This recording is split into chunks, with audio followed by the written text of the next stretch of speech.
The headlines hit like a gut punch. Reuters, China halts Boeing 737 MAX deliveries amid trade war. The Guardian, retaliatory tariffs threaten to ground an American giant. On factory floors in Everett, Washington, and across the American heartland, a deafening silence began to grow. This wasn't just about planes, it was a high-stakes geopolitical showdown, ignited by a White House determined to bring manufacturing home at any cost. A declaration of economic war met with an equally powerful response from across the Pacific. The fallout? Billions in jeopardy and an iconic American company caught in the crossfire. But what happens when winning the battle means losing the war? For decades, the bond between Boeing and China was the poster child for global commerce.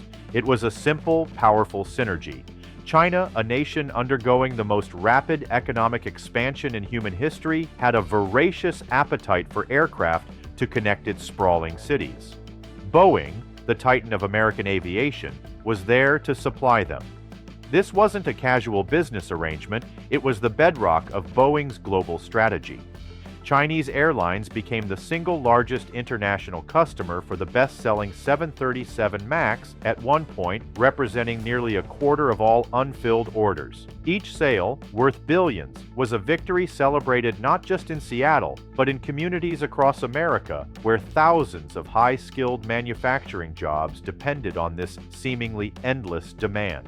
For a generation, the logic was unshakable. What was good for China's aviation market was good for Boeing, and what was good for Boeing was good for America. But beneath the surface of this prosperous partnership, the tectonic plates of global politics were shifting.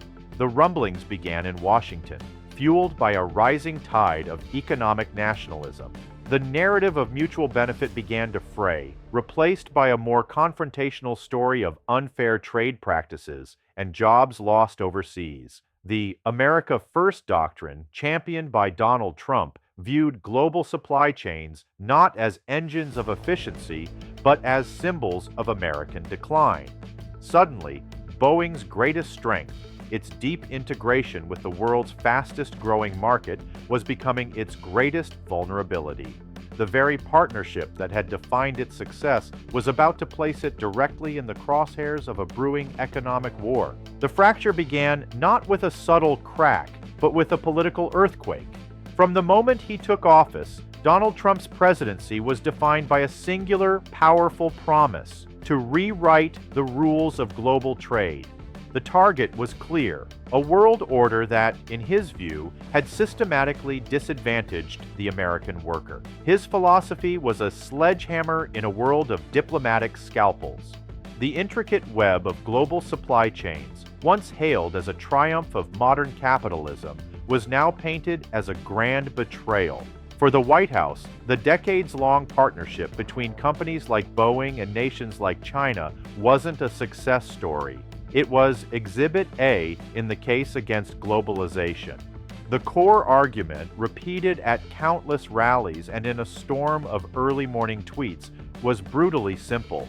America was being taken for a ride, and it was time to fight back. This wasn't just rhetoric, it was the foundation for a radical policy shift. The administration's weapon of choice was the tariff, a tool once relegated to the dusty annals of economic history, now brought back to the forefront of American foreign policy.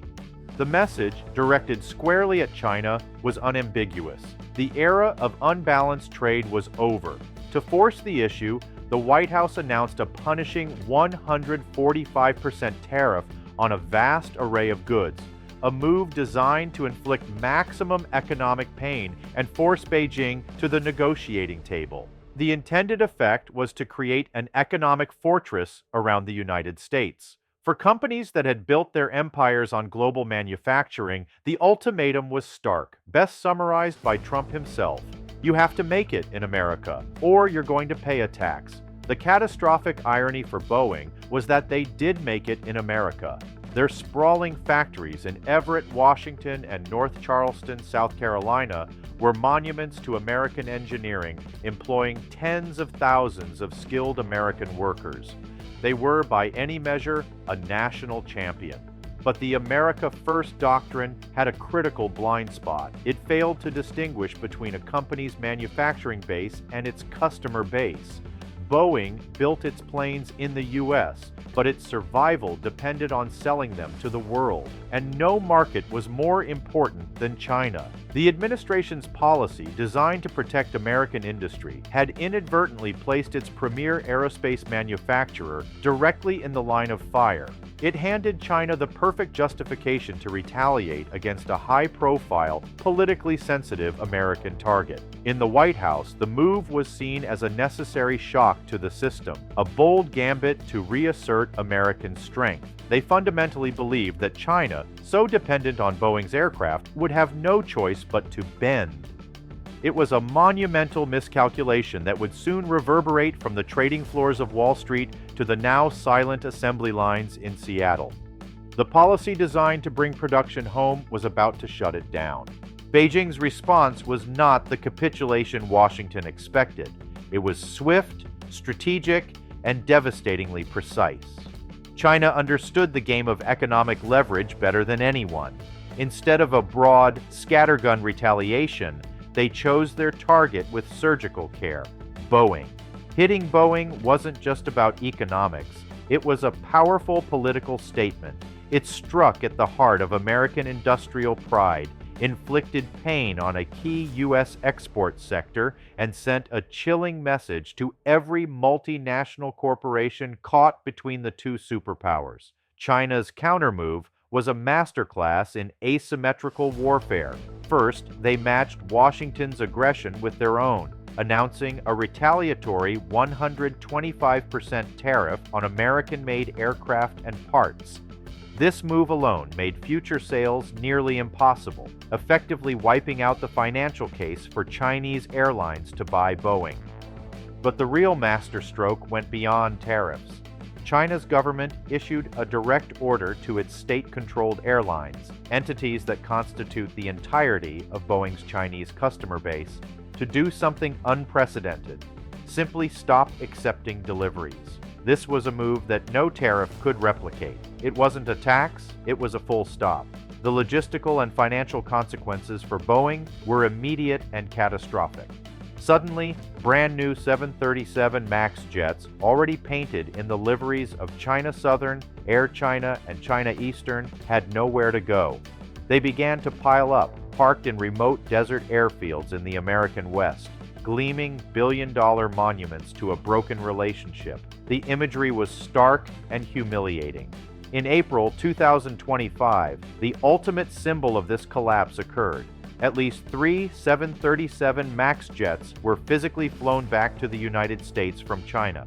Planes meant to ferry passengers across Asia were now returned to sender, becoming orphaned assets on Boeing's balance sheet.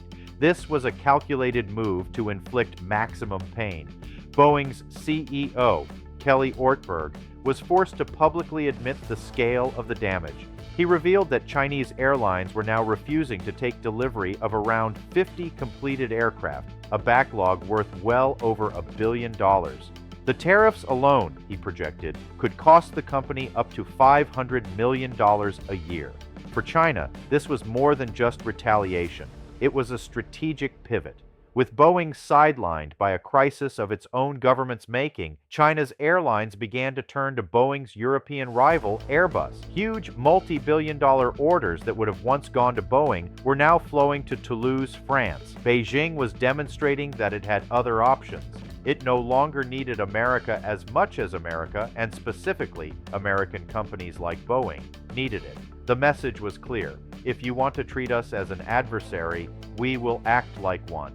This is the stalemate. Boeing, an icon of American capitalism, is now a company trapped in a political prison with no easy escape. The very foundation of its global business model has been fractured, caught between the unyielding nationalism of its own government and the calculated wrath of its most important customer. The dilemma is a strategic nightmare, a true no-win scenario. On one hand, if Boeing bows to the America First pressure and focuses solely on its domestic operations, it essentially concedes the fastest-growing aviation market on the planet to Airbus. The Chinese market, which once represented about 10% of Boeing's entire order backlog, would be lost for a generation, crippling its long-term growth and global standing. On the other hand, attempting to circumvent the political fallout by moving production or assembly to a more neutral country would be seen as a profound betrayal in Washington, likely triggering the very tariffs and political punishment the Trump administration threatened from the start. They are paralyzed. Damned if they stay, damned if they go.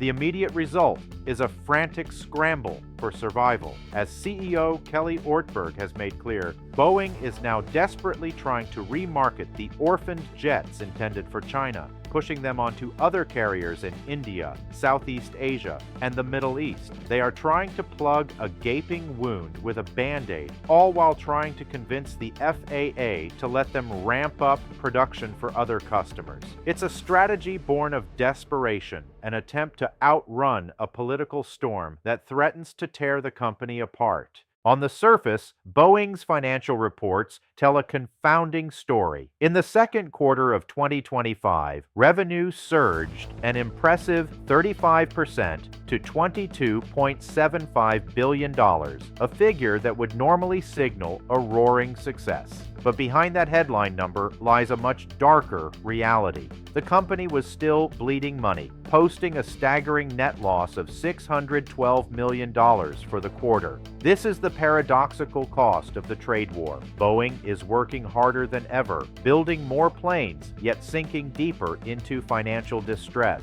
The primary source of this pain is the direct consequence of China's retaliatory blockade. The decision to halt deliveries has turned a portion of Boeing's production line into a high-tech, billion-dollar parking lot. CEO Kelly Ortberg was forced to put a number on the crisis. Approximately 50 brand-new aircraft, originally destined for China, are now sitting idle. These aren't just planes. They are over $1 billion in orphaned assets, gathering dust instead of generating revenue. Each day they sit grounded. They accrue maintenance and storage costs, transforming from assets into liabilities. This has forced Boeing into a desperate scramble. The company is now engaged in a frantic global sales effort, trying to remarket these ghost fleet jets to other airlines in emerging markets like India, Malaysia, and across the Middle East. It's a high-stakes game of logistical chess, trying to find new homes for planes custom-built for a customer who now refuses to answer the phone. Compounding the madness, Boeing is simultaneously trying to get FAA approval to increase production of the 737 MAX to 42 jets per month by the end of the year. It's a strategy born of necessity to fulfill a massive backlog of orders from other global customers, but it's a terrifying gamble. They are spending millions to accelerate production while hemorrhaging cash on finished products they can't sell, a direct result of a political strategy that was supposed to protect them. The cost of this geopolitical showdown doesn't stop at Boeing's factory gates. A giant like Boeing is not a single entity. It's the sun at the center of a vast solar system of over 12,000 American suppliers, stretching into every corner of the country. From a specialized landing gear manufacturer in Ohio, to a software developer in California, to a small family-owned machine shop in Kansas making critical fasteners, their fortunes are inextricably linked to Boeing's. When Boeing catches a cold, this entire ecosystem risks pneumonia. The abrupt halt of Chinese deliveries and the resulting uncertainty sends a shockwave, a brutal bullwhip effect, down this entire chain. For these smaller companies, the impact is immediate and existential. They don't have Boeing's massive cash reserves or its ability to weather a multi-billion-dollar storm. Their business model is based on predictable, consistent orders. The instability created by the trade war shatters that predictability. Suddenly, orders are delayed. Production schedules are thrown into chaos. A small supplier that invested heavily in new equipment to meet Boeing's anticipated demand now faces the terrifying prospect of that demand evaporating. As noted by industry publication Practical Machinist, the stability of these factories is incredibly fragile. Boeing's ambitious plan to ramp up to 42 planes a month is more than just a corporate target. It's a lifeline for tens of thousands of American workers employed by these suppliers. This is the devastating hidden cost of the America First policy. A policy designed to protect American manufacturing jobs has, in a cruel twist of fate, put some of the most highly skilled and highest-paying manufacturing jobs in the nation at profound risk. The political rhetoric from Washington promises a return to American industrial glory, but for the workers and business owners in Boeing's supply chain, the reality on the ground is one of canceled orders, profound uncertainty, and the fear that the global market they depend on for their survival is being sacrificed in a fight they never asked to be a part of. The cost is shared, but the pain is felt most acutely far from the corridors of power. An American industrial icon is caught in a political vice. A once unbreakable supply chain is now a source of profound instability. Two nations, bound by a shared geography and a deeply intertwined economy, now find themselves navigating the fallout of a go-it-alone strategy. The path forward has never been less certain, as the principles of economic nationalism clash with the realities of a globalized world.